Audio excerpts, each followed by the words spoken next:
Você já tinha ido num cardiologista antes? No carro, não, só se tiver muito tempo, mas eu acho que não. Se Mas você é exame, preocupado com tudo saúde, em alguma dia. coisa Eu sou assim? preocupado com saúde, mas eu não tenho nenhum medo da morte. Inclusive, eu tava falando, eu tava pensando nisso. Eu sei, porque você peita os caras. Não. Não é isso. Você não tem medo de morrer? De jeito nenhum. Mesmo depois de ser pai, assim, com 2 filhos pequenos? Não. Eu sou cristão. Isso que eu ia Sabe? falar, É. você é muito. Você Eu tem sou muito. cristão. A parte espiritual, né? É muito forte. Muito. E o meu medo eu teria se os meus filhos não conhecessem a Cristo também. Porque se eu sou cristão, eu tenho a esperança de que um dia eu os verei novamente caso qualquer coisa me aconteça. Entende? Então eu tenho a esperança. Para o cristão, a morte não é o fim, certo? Por quê? Porque se eu creio que Cristo ressuscitou, eu creio que eu também serei ressuscitado. Então a minha única preocupação seria essa: se os meus filhos não compartilhassem dessa minha mesma fé, então aí seria uma despedida dolorosa, sabe? Porque são os meus tesouros, a minha preciosidade. Nossa, sim. E tal. Só que eu acredito em propósitos e decretos eternos e divinos, sabe? De que tudo que está acontecendo cumpre um propósito da parte do Senhor. Então é assim que eu levo a minha vida. Eu vivo assim mesmo. Entendendo que se eu tiver que viver 50 anos, 60, 70, eu viverei.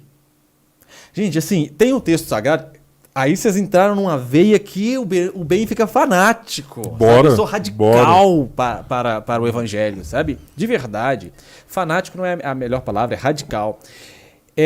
Tem um texto sagrado que diz que, em Isaías, Deus falando, antes que houvesse dia eu sou e não há quem possa escapar das minhas mãos. Agindo eu, quem impedirá? Eu creio nesse texto, sabe? Eu creio que se Deus determina algo para você, é impossível que você resista, é impossível que você impeça.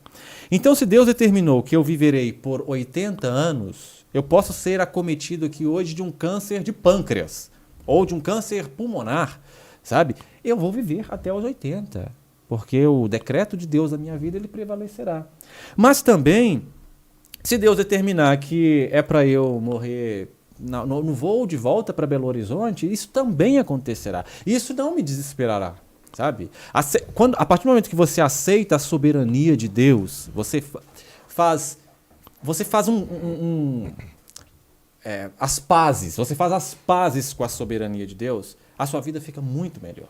Eu acho bonita a sua fé, assim, mas você já parou para pensar, por exemplo, você pegar há 40 anos atrás, que as pessoas morriam aí com 50 anos, a expectativa de vida era muito menor. Sim. Né? E agora a gente tem uma expectativa de vida para 100 anos. Sim. E provavelmente seus filhos vão ter uma expectativa de vida para 130 anos. Sim. Você acha que Deus determinou que as pessoas devem viver mais? Ou você acha que as pessoas que estão se cuidando mais? Expectativa não significa uma realidade, certo? É uma expectativa, você espera. Então a expectativa de vida do brasileiro está ali nos 70 e poucos, 80? Né? 70 e poucos. Não significa que eu vá viver só 70. E como também não significa que eu vá viver 70. Eu posso morrer com os 40, eu posso morrer com 100. Se você não se cuidar, você pode morrer a qualquer momento. Posso, Mas claro, eu ia quebrar esse conceito, não quebrar, mas era talvez te alfinetar de uma forma, porque é o seguinte... Fique à vontade. Tudo que ele foi imposto por ele, né, da decisão dele, você não vai conseguir fugir, mas eu só vejo uma coisa maior do que essa voz e essa posição de Deus que ele deu pra gente, que é o livre-arbítrio. Não creio no livre-arbítrio. Esse é o problema. Sério? Não creio. Você acha que você não pode tomar uma decisão que quebre essa regra? Eu sou adepto à teologia do decreto de Deus. Por quê? Como pode haver... Tá, então vamos lá. Então nós vamos relativizaríamos todos os outros textos sagrados. Tem um texto sagrado que diz, eu disse e eu vou repetir. Antes que houvesse dia, eu sou e ninguém pode escapar das minhas mãos. Agindo eu, quem impedirá? Aí o Benoni levantaria o dedo e falaria assim, meu livre-arbítrio. Então Deus não é mais onipotente. O meu livre-arbítrio é capaz de pará-lo. Se eu creio no livre-arbítrio, certo? Outro texto sagrado que dispõe, Salmo 139, antes que... Todos os meus dias escrevestes no teu livro, antes mesmo que qualquer um deles existisse. Se eu tenho todos os dias escrito no livro de Deus, antes que qualquer um deles existisse, onde está o meu livre-arbítrio? Entende? Aí o meu livre-arbítrio seria capaz aí de ir, enfim, enganando essa soberania, e aí no final nós não teríamos um Deus todo-poderoso, certo? No meu entendimento, a teoria do livre-arbítrio é uma teoria que afronta diretamente ao todo-poder de Deus. Se existe o livre-arbítrio, Deus não é todo-poderoso, porque todo-poderoso é alguém que pode fazer tudo. Total isso. Não é? Se o seu arbítrio barra o atuar de Deus, ele não é todo-poderoso, ele está limitado no teu arbítrio. Então eu creio exatamente no decreto de Deus, na soberania de Deus. Deus é soberano. É assim que eu creio. Então, se ele determinou, vai acontecer. Mas aí eu vou te alfinetar de novo. Fique à vontade. Sabe por quê? Porque eu gosto... Eu fico mais entusiasmado de falar disso do que de falar da dessa situação. Eu gosto dessa situação. E Bom. isso realmente tem base. Quando você discute, geralmente é o que você tem base. Ele sempre tem base no que fala. Mas Boa. aí, cara, tudo bem. Deus escreveu tudo isso que está acontecendo, né? Sim. E a sua história está escrita ali. Sim. Cara, eu não preciso ter mais medo do demônio. Não tem. Vai acontecer para mim só o que ele quis. Sim. Se o demônio... Então, o demônio, em tese, Uhum. não existe. Por quê? Porque ele pode até existir, Uhum. mas ele nada mais é do que zero. Alguma coisa que não muda em mim nada. Mas é assim que Porque eu creio. se ele já escreveu, Aham. o que o demônio vai fazer? Mas eu A creio- menos que Deus, vamos Aham. pensar, seria um erro dele, Aham. vira e fala assim, não, nesse momento o demônio toma posse dessa pessoa e age nele. Mas eu não tenho nenhum temor do diabo. Nada, nenhum. Zero. Porque eu acredito... Entendeu? Mas vamos lá. Nós estamos falando então do conceito de soberania. É exatamente isso aí. O conceito de soberania não impede concessões. O Estado brasileiro é um Estado soberano, certo? Só que nós podemos fazer concessões, por exemplo, para embaixadas atuarem aqui dentro do nosso país. Então, os Estados Unidos têm um território dentro do território brasileiro. Verdade. Ok? Por uma concessão. Ok? Como outras concessões que o Estado vai fazendo que não afetam o seu conceito de soberania. Então, quando Deus... Um exemplo muito bem colocado, assim. Foi? Bem Foi bom. entendível. Ah, assim, legal. Muito bom de entender. Que bom. Fico feliz, então. Então, pela forma como eu creio, quando Deus determina... O fato de Deus ter decretos para a minha vida não significa que nesses decretos ele não tenha feito concessões de atuações de forças malignas ou enfermidades, doenças, essas coisas, que não isolam a sua soberania. O fato de Deus ser soberano e Deus ser bom não significa que eu não vá padecer enfermidades, que eu não possa ser acometido de qualquer outro problema. Sobre isso eu sou total fiel também, porque Aham. eu entendo que nem tudo que a gente passa aqui é o nosso entendimento. Sim, Algumas coisas a gente está passando aqui sim. que são caminhos que, vamos pensar, o nosso tempo não é igual ao dele também. Então, Aham. assim, você passa por uma provação aqui que você pensa assim, poxa, que dor, que sacrifício, e isso nada mais é do que, vamos pensar, alguma coisa que vai te deixar mais forte, Sim. com um entendimento maior, sei lá, uma outra visão. Exatamente. Nós temos uma visão limitada, né? Se a gente não conhece o futuro, nós estamos limitados, certo? Então, eu acho que amanhã, às 9h15, eu vou embarcar para Belo Horizonte, certo? Mas a minha visão ela está limitada. O que eu consigo dizer é sobre o presente e sobre o passado, mesmo assim no que eu experimentei. A sua expectativa. Exatamente. Eu tenho expectativas sobre o futuro. Então, por isso que o conceito de onisciência de Deus é o que também explica todas essas coisas. Por quê? Deus, ele conhecendo todas as coisas, sendo onisciente, ele não está preso na limitação do futuro. Ele sabe o que vai acontecer no futuro. Por isso é que muitas coisas que eu passo hoje, todas as coisas que eu passo hoje, mesmo que seja sofrimento agora, eu estou tranquilo. Porque eu sei que eu não sei o que acontecerá amanhã. Só que há alguém em mim e por mim que sabe o que vai acontecer amanhã. Certo? Mas enfim, o ponto principal da minha fé fundamentada e radical desse jeito, cara, é a ressurreição de Cristo. Sabe? É o ponto central do evangelho para mim. Porque assim, eu converso com pessoas de múltiplas culturas, enfim, e as respeito todas. eu já tive acesso a diversos tipos de literatura, então eu faço determinados questionamentos. A minha fé fundamentada no Evangelho, ela não pode se basear em milagres, porque senão vai ser muito frágil. Porque milagres estão acontecendo aí em todos os lugares do mundo, em todos os momentos, certo?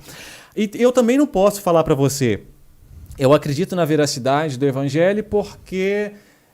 não, cara, isso é uma fé, e fé não se discute. Eu não sou essa pessoa chamada para uma fé irracional, eu sou chamado para uma fé racional. Então, Benoni, qual que é o seu ponto que aí a sua razão se converge nela e você fala assim, não é possível. Então, de fato, o Evangelho é a verdade, então tudo isso que eu acredito seja a verdade estabelecida de Deus. A ressurreição de Cristo. Vamos lá. A gente sabe... Falando como se fosse uma conversa de boteco mesmo. Então, não vamos aprofundar em questões teóricas, não, porque eu não tenho esse conhecimento. Se vocês tiverem, podem trazer. Mas, no básico do conhecimento que a gente sabe que quando há a morte encefálica, certo? Ou o cessar dos batimentos cardíacos, vamos falar, cessou o batimento cardíaco, morreu. Automaticamente, aí até trabalho de perícia, né? A perícia técnica, ela faz isso, ela consegue determinar a posição da morte do sujeito, como ele estava, baseando-se nos fluidos. Então, né? Se eu morri em pé, a lei da gravidade vai fazer com que os meus fluidos se concentrem nos membros inferiores. Se eu morri deitado, a lei da gravidade vai fazer com que os meus fluidos concentrem-se na parte dorsal do meu corpo. Por quê? Porque se a bomba, né, parou de bombear o fluido, o coração parou de bombear, acontece a lei da gravidade. Esse fluido vai descer. A gente teve uma perícia que determinou que a mulher morreu rezando, mano. Pois é possível perceber. A posição dela, assim, tava rezando no sofá. É possível. Dá pra determinar. Por uma análise do corpo, do cadáver. Sim. Então, tudo isso vai acontecer. Coração parou de bombear, logo vai deixar de existir aquela pressão que faça com que o fluido vá de baixo para cima, enfim, a lei da gravidade vai acontecer, meu amigo, vai descer. Que muita gente não sabe disso, né? Depois que você morre, seu fluido... corpo vai decompondo, né? Vira um fluido ali de gordura, de sangue, né? Exato. Você perde tudo aquilo. Exatamente. Ali. E aí entra uma das coisas básicas que a gente aprende na biologia é que só há vida onde há seres decompositores. Né? Não há prosperidade de vida se não houver seres decompositores. Então, você morreu, além dessa questão de acontecer os fluidos lá, vão descer, vai parar, não há oxigenação na célula, então o tecido vai morrer. Né? Se não há oxigenação nas células, vai haver a morte neuronal, que são as células mais sensíveis a essa ausência de oxigênio, né? Dura muito pouco. Glicose também não vai chegar, alimento, enfim, morreu tudo. Parou a circulação sanguínea, morreu tudo no seu corpo. Beleza. E aí vão entrar esses seres decompositores em ação, para decompor essa matéria. E aí transformá-la em gases, enfim.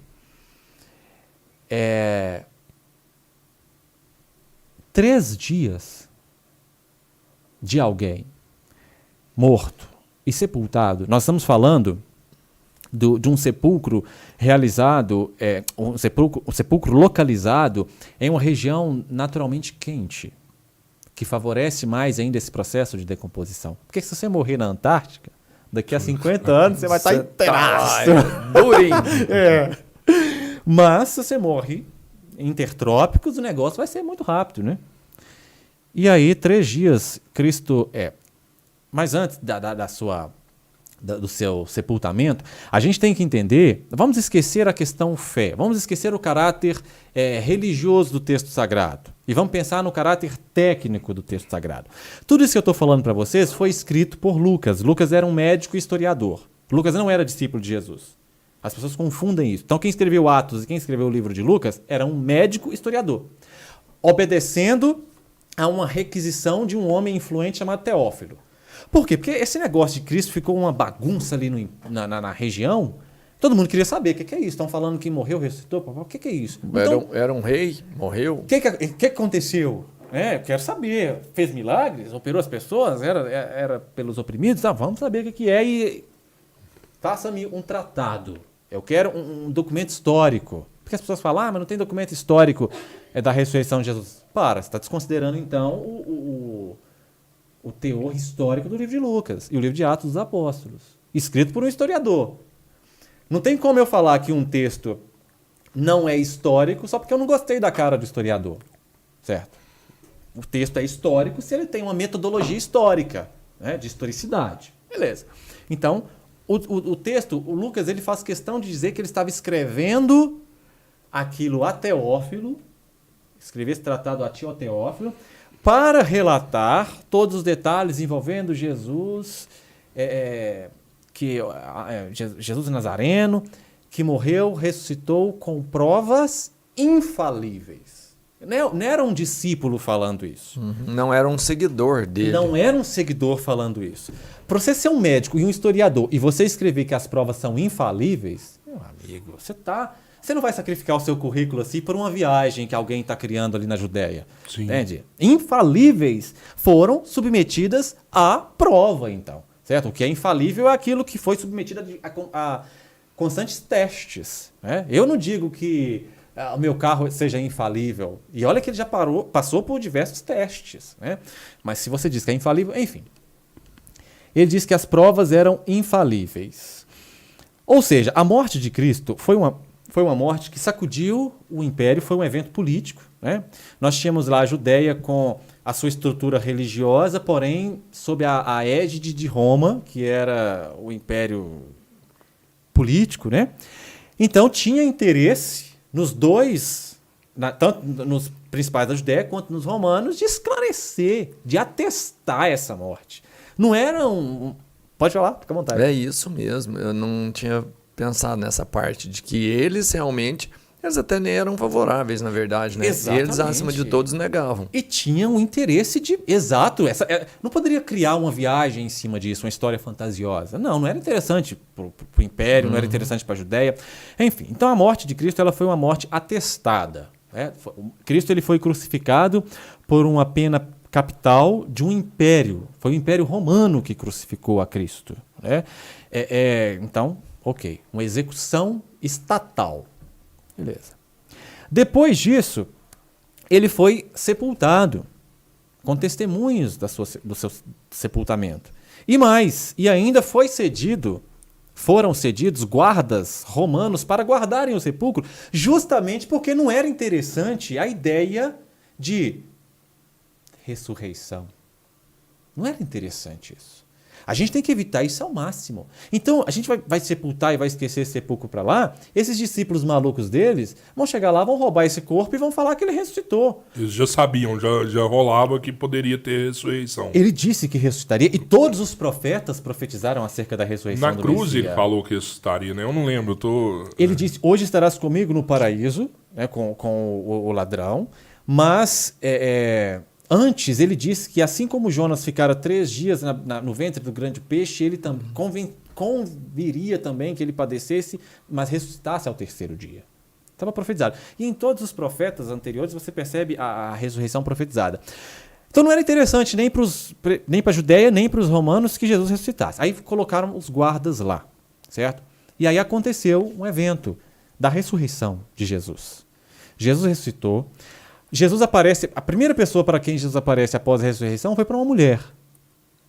Se a gente acha que o Brasil ou o Ocidente seja machista, enfim, a gente não sabe o que é machismo. Testemunho da mulher não tinha um menor efeito naquela época. Uma mulher falou, era uma coisa de nada ter dito. Né? E aí, se fosse uma trapaça, o primeiro testemunho ia ser para uma mulher? Lógico que não. Ia ser para quem? Para Pedro, né? Aparece primeiro para Pedro, que é o principal. Não, apareceu para a mulher. Já a pessoa que tinha menos credibilidade à época para dar um testemunho. Apareceu primeiro ela. Beleza.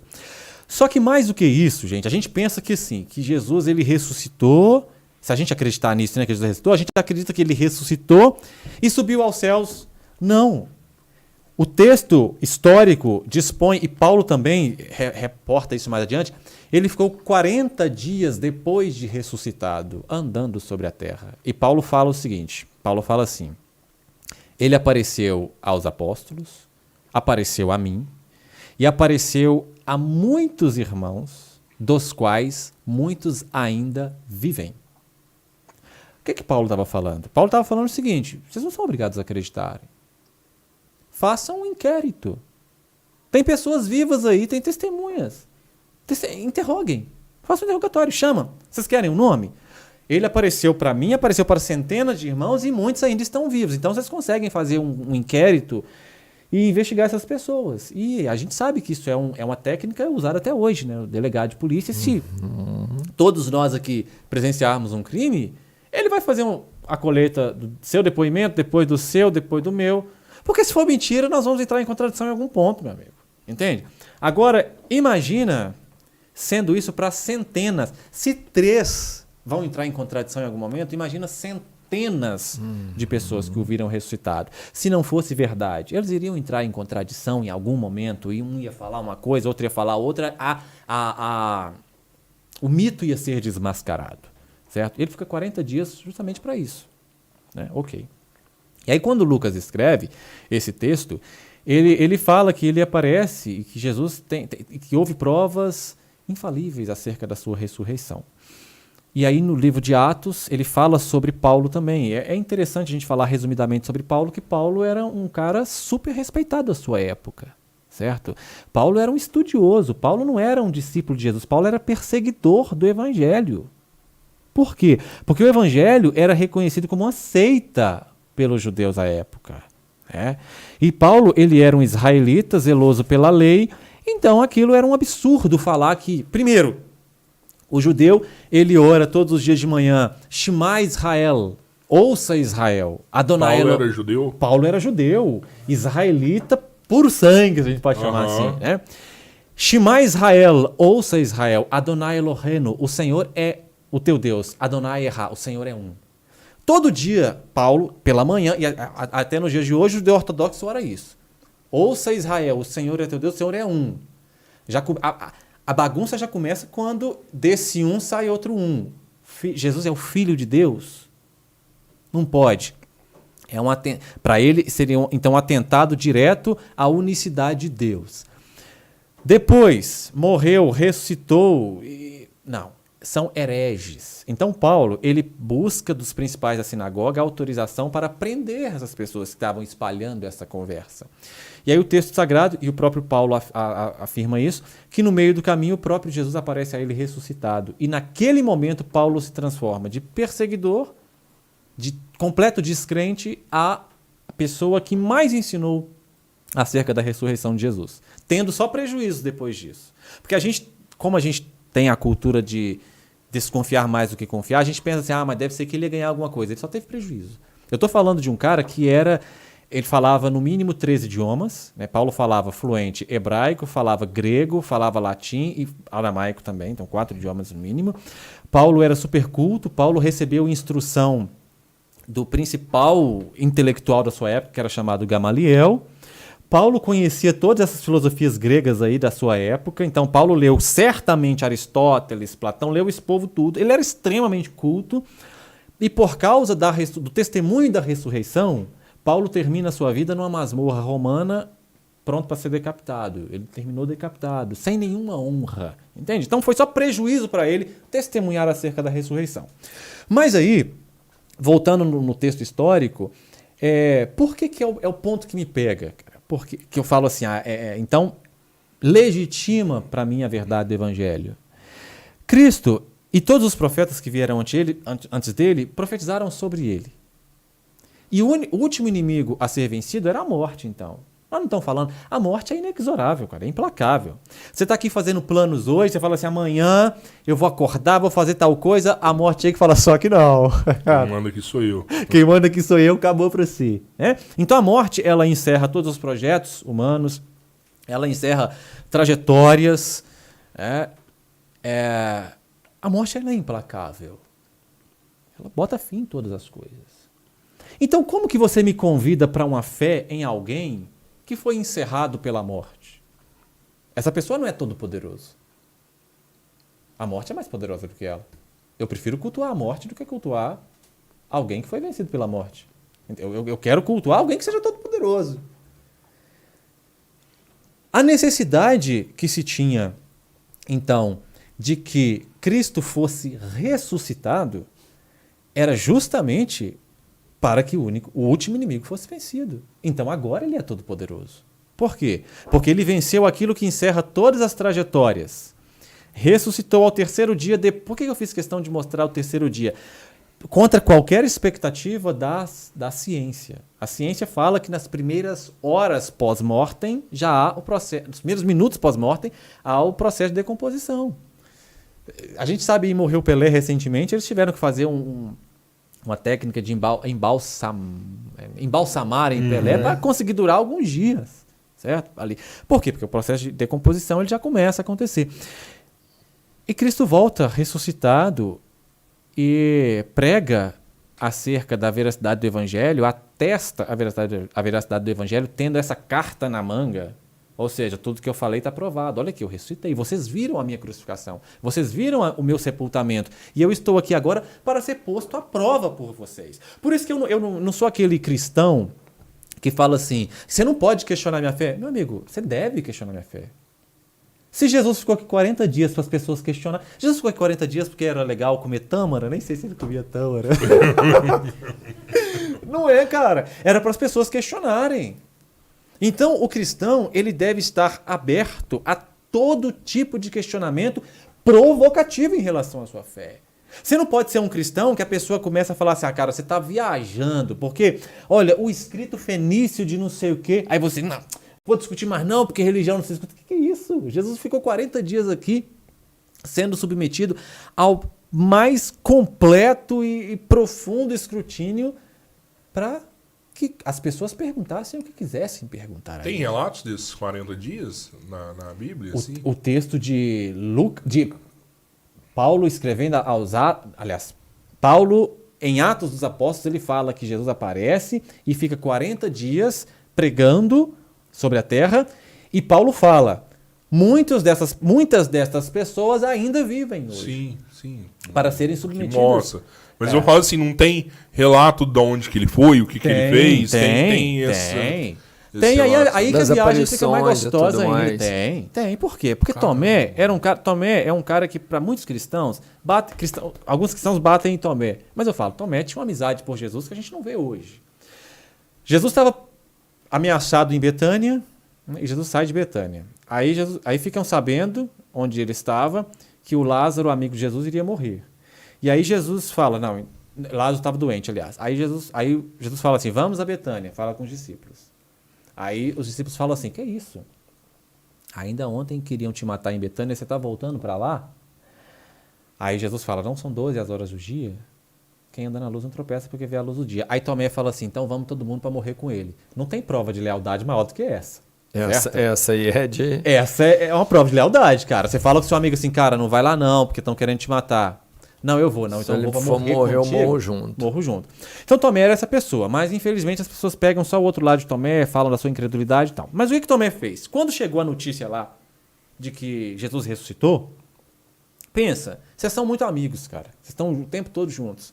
De repente, um de vocês morre. Aí, passa um tempo, alguém fala assim, fulano ressuscitou.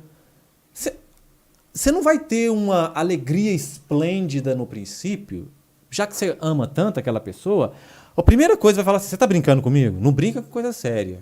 É isso que você vai falar. Todo mundo falaria isso, né? Tomé errou, porque ele deveria ter acreditado nas promessas. Jesus já tinha dito que ressuscitaria. Faria. Mas Tomé ali agiu como amigo. Não briga comigo, não me inventa um negócio desse.